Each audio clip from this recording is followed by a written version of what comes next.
bolingo ndakwanga nga échange nga identité nazalaka normal lelo na komi folle joyeuse mokili bongo na bolingo ebalukeli bolingo satana koti na motema na yo Lopez sadiki yo deja eza koya biloko ya moto eza na kati biloko ya somo oyo boyoka deja bosepela ntango boyoka ngo mobimba bocomprendre sadiki topesi epuis tose sacrifier po tosala bino misala ya kitoko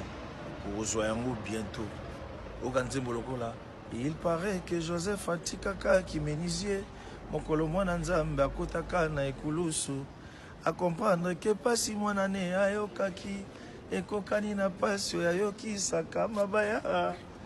lete ya monene na loboko ya libaya ata lelileli kolela na eza ya nkoba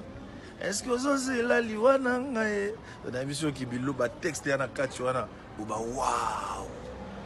terrible wana nzembo toyebi na JDT parceque oyo toyebi na héritier Watanabe na biso bino somo boyoki déjà baextrait nango déjà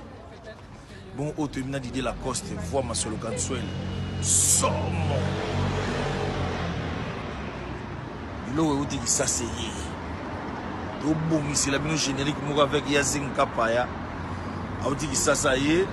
tobongisela bino générique moko ya kafu ya kitoko elengai nayebisa bato nyonso oyo balingaka Seleo Scram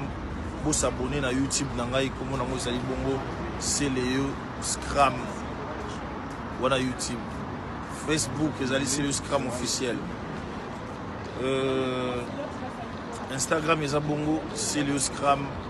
officiel donc YouTube soki kosabone kaka obeti kaka Seleo Scram cliquez kitoko ozala bino mayele mpona kolandaka baévolution baévénement makambo tu elingaka bino mingi nasepeli na bino mingi tobongisela bino mosala kitoko ki ala vous bénisse alhamdulillah Néo convoiturage tam-tam Néo convoiturage tam-tam ki ala te bénisse merci.